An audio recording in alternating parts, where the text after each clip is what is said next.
마리아라는 여성을 아시는지요? 한때 우리나라 서점가에서 그녀의 책이 베스트셀러가 된 적이 있습니다. 사진 보시는 대로 발로 쓴 내 인생의 악보, 해피 데이즈와 같은 책들이 있습니다. 이 책 표지만 보더라도 이분이 지체 장애인임을 알 수 있죠. 보통은 손을 이렇게 받쳐서 사진을 찍는데 저 레나 마리아는 자기 발을 이렇게 대고 사진을 찍고 있고, 손으로 커피잔을 이렇게 들고 찍어야 정상인데 발가락으로 커피잔을 들고 있습니다.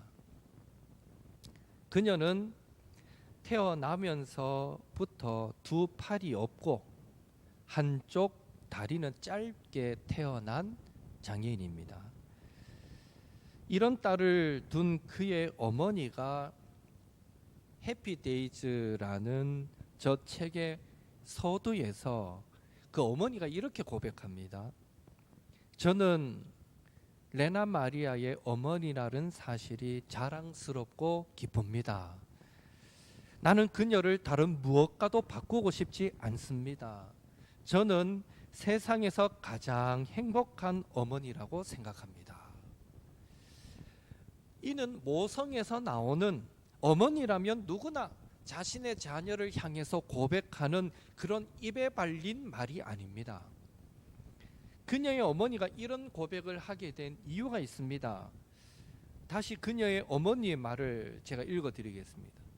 제가 제 딸을 두고 제일 감탄하는 것은 어떠한 작은 일에서든지 기쁨을 찾아내는 그녀의 능력입니다. 아무리 어두운 잿빛 일상생활 속에 있다 하더라도 즐거운 날이 될 것 같은데 라는 그녀의 한마디로 마음이 들뜨기 시작합니다.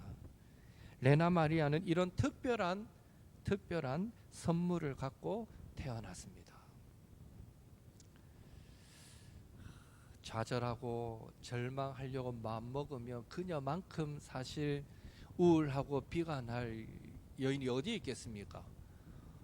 나면서부터 팔도, 두 쪽 팔도 없어요. 다리도 짧아요. 기형이에요. 이거 뭐 사람 구실 제대로 하며 살겠나 싶기도 하고, 얼마나 비관적이에요 사실. 그런데 그런 그녀를 보는 주변 사람들이 오히려 이 레나 마리아 때문에 더 행복하고 들뜬다는 거죠. 이 레나 마리아 입에서 하루를 시작하면서 야, 즐거운 날이 될 것 같은데 이러면 옆에 사람이 함께 기뻐하지 않을 수 없는 거예요. 실제로 레나 마리아는 발로 쓴 내 인생의 악보라는 책에서 팔이나 손이 없어서 편리한 점은 절대 반지나 장갑을 잃어버릴 염려가 없다는 것이다 라고 고백할 만큼, 그렇죠. 팔이 없으니 장갑을 낄 일이 있나 반지를 낄 일이 있나.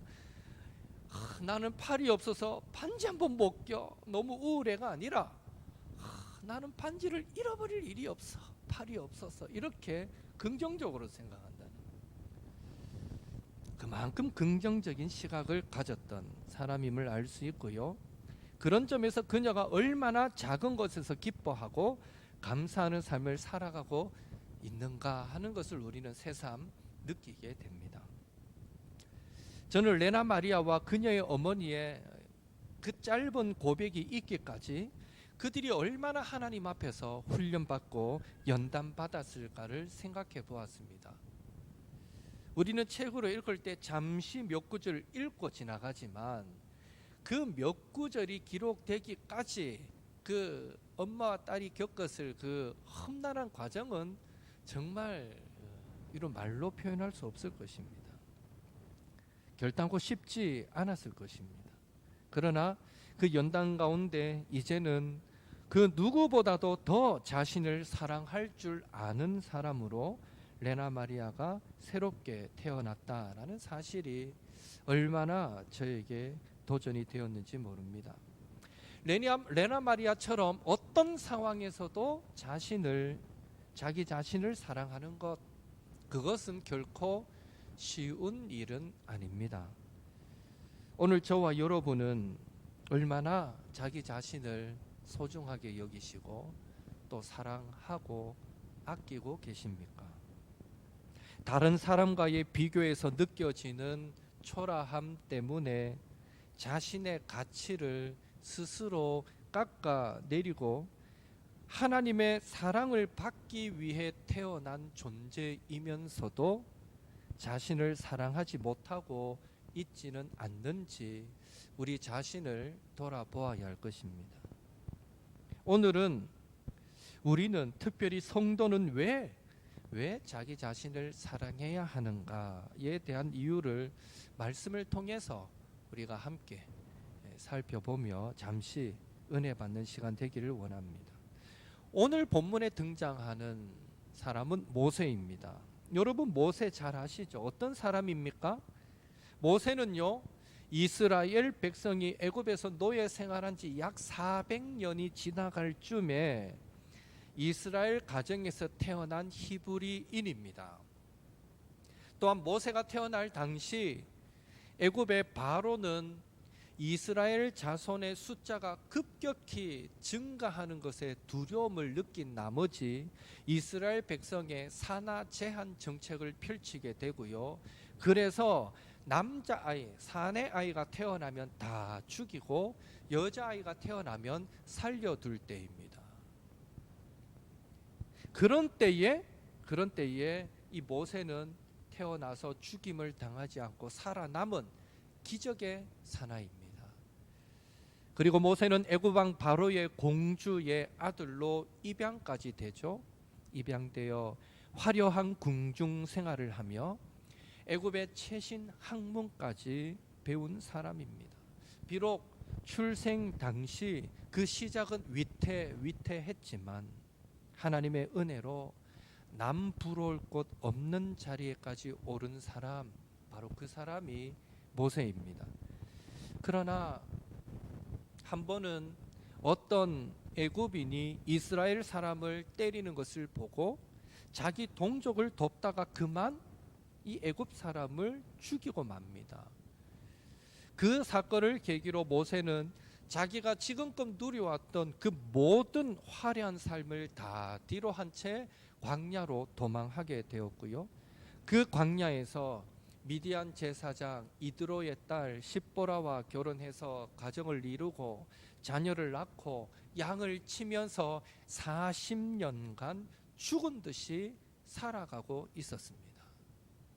그리고 오늘 본문에 보면 그렇게 광야에서 쥐 죽은 듯이 살아가는 모세를 하나님께서 불타는 가시떨기로 그 가운데서 만나 주셨고 그에게 애굽에서 종로를 타고 있는 이스라엘 백성, 그들을 애굽에서 이끌어내라 라는 사명을 맡기시게 됩니다. 이런 하나님의 부르심 앞에 모세는 어떻게 대답하고 있습니까? 11절 한 번 더 같이 읽습니다. 모세가 하나님께 아뢰되 내가 누구이기에 바로에게 가며 이스라엘 자손을 애굽에서 인도하여 내리까? 여러분 모세의 이 대답이 누구의 말과 비슷한지 아십니까? 출애굽기 2장 11절에서 14절 말씀에 보면 40년 전에 모세가 자기 동족을 위해 애굽 사람을 쳐 죽인 후에 적어도 동족으로부터 고맙습니다, 감사합니다, 인사받을 줄 알았는데 감사합니다, 인사받기는커녕 누가 너를 우리를 다스리는 자와 재판관으로 삼았느냐라고 무시당할 때, 자기 동족으로부터 무시당할 때 들었던 말입니다. 누가 너를 우리를 다스리는 자와 재판관으로 삼았느냐. 그러니까 하나님께서 모세에게 바로에게 가서 이스라엘을 인도하여 내라 라고 명령하셨을 때 모세는 자신이 40년 전에 자기 동족으로부터 받았던 상처받았던 그 말을 그대로 지금 하나님께 돌려드리고 있는 것입니다. 내가 누구이기에 바로에게로 가고 이스라엘 자손을 인도하여 내리까? 자기가 상처받았던 그 말을 그대로 지금 하나님께 그대로 돌려드리고 있습니다. 이 말을 바꾸면 이렇게 되죠. 하나님, 정말 저를 사용하시기를 원하셨으면 40년 전에 제가 내 동족을 위해서 막 사랑하는 마음이 막 불타오를 때 그때 저를 사용하시지요. 그때는 광야로 도망치는 순간까지 나타나지도 않고 도와주지도 않아 놓고 그렇게 모른 척 하시더니 왜 이제 와서 저더러 이런 요구를 하십니까? 왜 40년이 지난 지금이 와서 저에게 이런 요구를 하십니까? 이런 의미입니다. 결국 우리는 모세의 이런 고백을 통해서 두 가지를 알 수 있는데, 하나는 이미 모세는 광야 40년 생활을 통해서 자신감을 많이 잃은 상태라는 것입니다. 다른 하나는 40년 전 광야로 도망친 그 순간부터 모세는 자신을 실패자로 여기고 있다는 것입니다. 모세는 지금 하나님께 나 같은 실패자가 무엇을 할 수 있습니까? 라고 저항하고 있으며, 궁극적으로 모세는 여전히 과거의 실패에 묶여서 자기 자신을 사랑하지 못하고 있는 상태에 놓여 있다라고 말할 수 있는 것이죠. 그래서 참된 위로자, 참된 상담자가 되시는 하나님은 모세를 찾아오셔서 이렇게 위로하시죠. 12절 같이 읽겠습니다.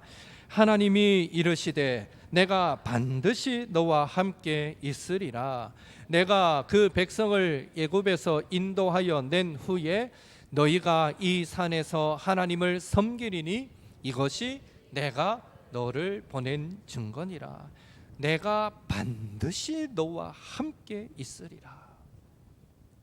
하나님께서 이 말씀을 하셨으니 모세의 투정대로 40년 전에 하나님은 정말 모세와 함께 하지 않으시고 모세를 도와주지 않으셨을까요? 그래서 하나님이 이렇게 말씀하시는 것일까요? 아닙니다. 하나님은 모세가 태어나는 그 순간부터 광야에서 양을 치고 있는 지금 이 순간까지 한 번도 모세에게서 눈을 떼신 적이 없으셨습니다. 그러니 모든 사내 아이들이 다 바다에 강물에 던져져서 죽임을 당하는 그 순간에도 하나님의 그 눈은 모세를 향해 있었기 때문에 그 위기의 상황에서도 건져 주신 거죠. 40년 전에, 그 훨씬 이전에. 그리고 지금도 광야 한적한 곳, 아무도 찾지 않는 곳, 모든 사람에게 잊혀져 가던 그 모세를 하나님은 찾아오셔서 말씀하고 계신 것입니다. 모세가 상처와 패배감에 사로잡혀서 자기를 붙들고 계신 하나님을 보지 못했던 것뿐입니다. 결국 하나님께서 내가 너와 함께 있으리라 라고 말씀하신 것은요, 믿음의 눈이 닫혀버린 그 모세에게 하나님께서 제발 눈을 떠라. 난 너를 버린 적이 없어. 제발 믿음의 눈을 열어 라고 설득하고 있는 것과 같은 말이 되는 것입니다.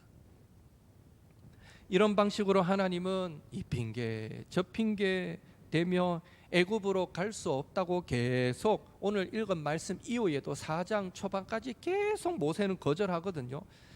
여러 번에 걸쳐서 설득하고 위로하셨으며 마침내 출애굽기 4장 10절에서 모세가 어쩌면 마지막까지 숨기고 싶었던 자신의 약점, 연약함, 즉 본래 말을 잘 하지 못하는 것을 스스로 고백하게 만드시고 그 연약함에 대한 대안으로 말 잘하는 모세의 형 아론을 붙여주겠다라는 약속까지 하심으로 비로소 모세의 상처 입은 마음과 그 실패감과 그 두려움을 온전하게 치료해 주시는 것을 보게 됩니다.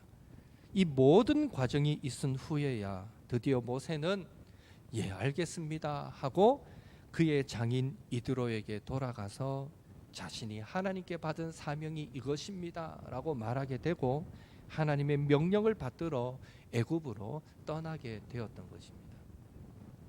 왜 하나님은 자신의 명령에 그토록 완강하게 거부해왔던, 여러 번에 걸쳐서 거부하던 모세를 벌하시기는커녕 내가 말하는데 그만 순종해 이렇게 말씀하지 않으시고, 벌하시지 않으시고 책망하지 않으시고 끝까지 참으시고 설득하시고 위로하면서까지 그 모세의 상처 입은 마음, 그 낮아진 마음, 그 연약함까지 만져주셨던 것일까요? 그 이유는요, 하나님은 먼저는 모세가 하나님께서 자기를 사랑한다라는 그 사랑에 근거하여 자기 자신을 사랑하기를 원했기 때문입니다. 더 나아가 자기를 무시했던 이스라엘 백성을 가슴에 품고 사랑할 수 있는 그런 지도자로 세워가기를 원하셨기 때문입니다. 여러분 한번 생각해 보십시오. 모세가 이스라엘 백성을 애굽에서 이끌어내어 가나안 땅으로 인도하는 일은 결코 쉬운 일이 아닙니다. 그 과정이 힘들고 어려운 과정임을 하나님도 잘 아셨기에 그 모세의 상처받은 심령을 하나님께서 먼저 만지시고 치유하지 않고서는 또다시 모세에게 어려운 일들이 닥치거나, 특별히 이스라엘 백성들이 모세를 대항하여 불평의 소리를 내게 될 경우에 그 옛날 40년 전 애굽에서 광야로 도망하던 그 악몽이 되살아나서 모세가 더욱 깊은 슬럼프에 빠지게 될 것과, 자신의 있는 모습 그대로를 사랑하지 않고서는 온전히 이스라엘 백성을 사랑하는 마음을 품을 수 없다라는 것을 하나님은 너무나 잘 아셨기 때문입니다. 그래서 하나님은 모세의 상처 입은 영혼과 깨어진 자존감을 먼저 회복시켜 주기를 원하셨던 것입니다. 예수님도 이런 원리를 잘 아셨기 때문에 예수님이 우리에게 주신 가장 큰 계명이 뭡니까? 하나님을 사랑하고 내 이웃을 사랑하라는 말씀인데요, 특별히 이웃을 향해서는 내 이웃을 내 몸과 같이 사랑하라라고 말씀하십니다. 무슨 뜻입니까? 내 몸과 같이 사랑하라. 자기 자신을 사랑하지 않고서는 이웃을 사랑할 수 없다는 것입니다. 자기를 사랑하는 만큼 이웃을 사랑할 수 있다는 것입니다. 자기 사랑이 전제되지 않고서는 결코 주변 사람을 사랑할 수 없습니다. 이렇게 하나님께서 모세의 마음을 만지시고 모세를 치유하신 결과, 모세는 이스라엘 백성을 진정으로 사랑하는 지도자가 될 수 있었습니다. 하나님의 그 치유하심으로 모세가 얼마나 변화되었는지는 민수기 11장 12절에 잘 나옵니다. 우리 함께 읽겠습니다.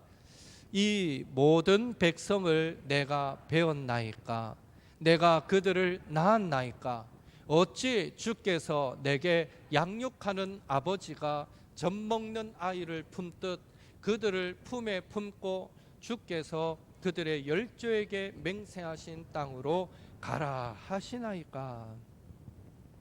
겉으로 드러나는 의미는 지금 모세는 말 안 듣는 이스라엘 백성으로 인해서 너무 피곤하고 너무 지쳤습니다 하고 하나님 앞에 고백하는 것입니다.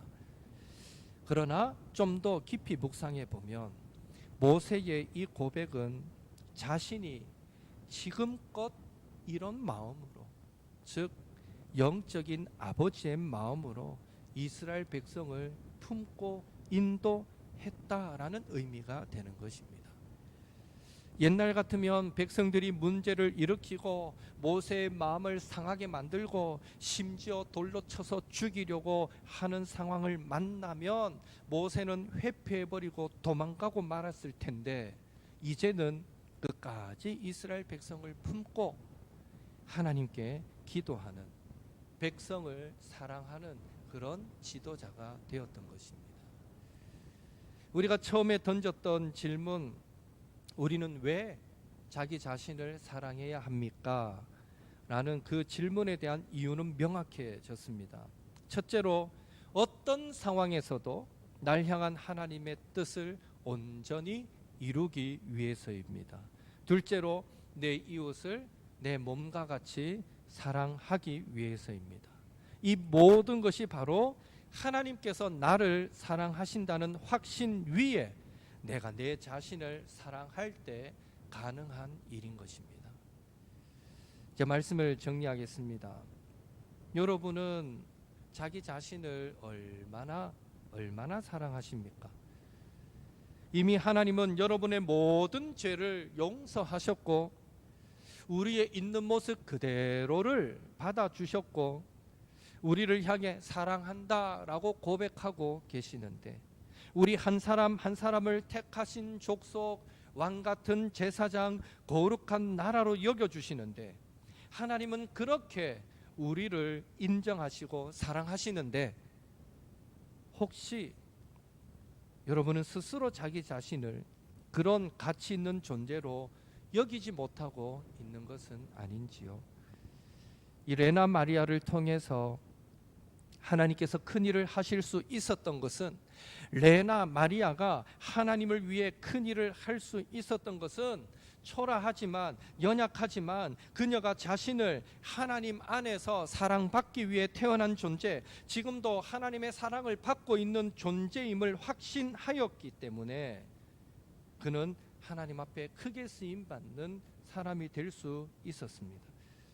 그 믿음의 확신이 불평할 만한 상황도 감사로 바라보게 하였고, 오히려 주변 사람들에게까지 기쁨과 감사를 고백할 수 있도록 만들었던 것입니다.